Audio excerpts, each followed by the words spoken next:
কঠিন রোগে আক্রান্ত, হসপিটালের বেডে কাতরাচ্ছে আর শেষবারের মতো মেয়েকে বলতেছে, মা, তোর বাবার কথা শুনবি, কখনো অমান্য করবি না।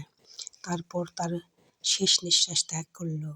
বাড়িটা বদলে গেল, আর মিথিলা যেন নিস্তব্ধ হয়ে গেল। সন্ধ্যার সময় কেউ আর ডাকে না, মিথিলা তুই পড়তে বস। 6 মাস পর তার বাবা বিয়ে করে আনলো, নাম শিলা। এই হলো শিলা, আজ থেকে উনি এই বাড়িতেই থাকবে।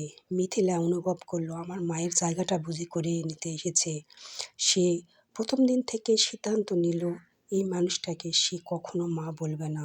শিলা চেষ্টা করতো, সকলে চুল বেঁধে দিত, টিফিন বানিয়ে দিত, পড়ার টেবিল গুছিয়ে রাখতো, কিন্তু মিথিলা একদিন বিকেলে ইচ্ছে করেই দুধের গ্লাস মেঝেতে ফেললো, কাঁচ ভেঙে ছড়িয়ে পড়ল। শিলা দৌড়ে আসে, হাঁটু গেড়ে বসে বলল, মা, তোমাকে কোথাও কেটে যায়নি তো?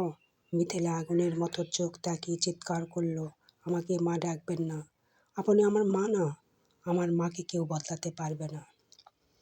ঘরটা জমে গেল বরফের মতো। বাবা চুপ করে অন্য ঘরে চলে গেলেন।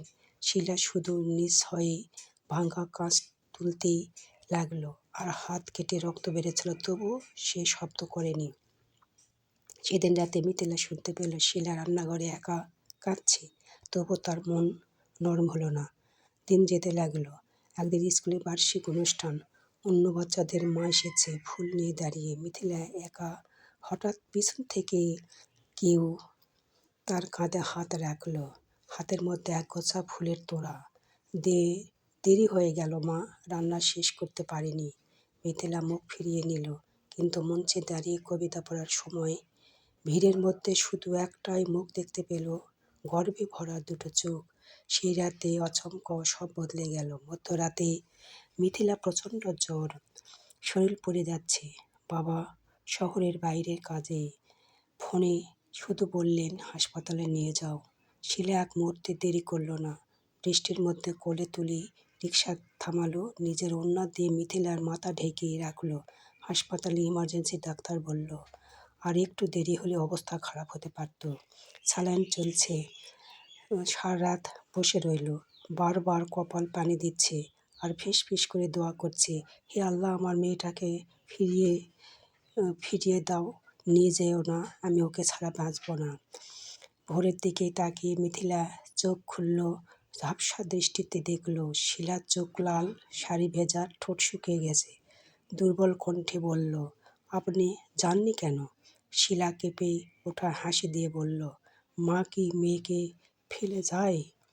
এই কথাটুকু বাক্য যেন মিথিলার বুকে জমাট বরফ গলিয়ে দিল। সে ধীরে ধীরে বাড়ির শিলারা আঙ্গুল শক্ত করে ধরল। চোখ বেড়ে জল গড়িয়ে পড়েছে। মা, আমাকে ছেড়ে যেও না। শিলা আর নিজের সামলাতে পারল না, মাথাটা বুকে টেনে নিল।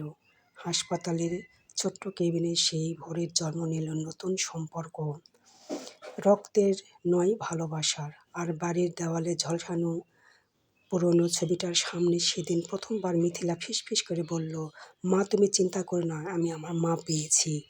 বন্ধুরা, ভালো থাকবেন। আবারও নতুন ভিডিও নিয়ে আপনাদের সামনে হাজির হব। আল্লাহ হাফিজ।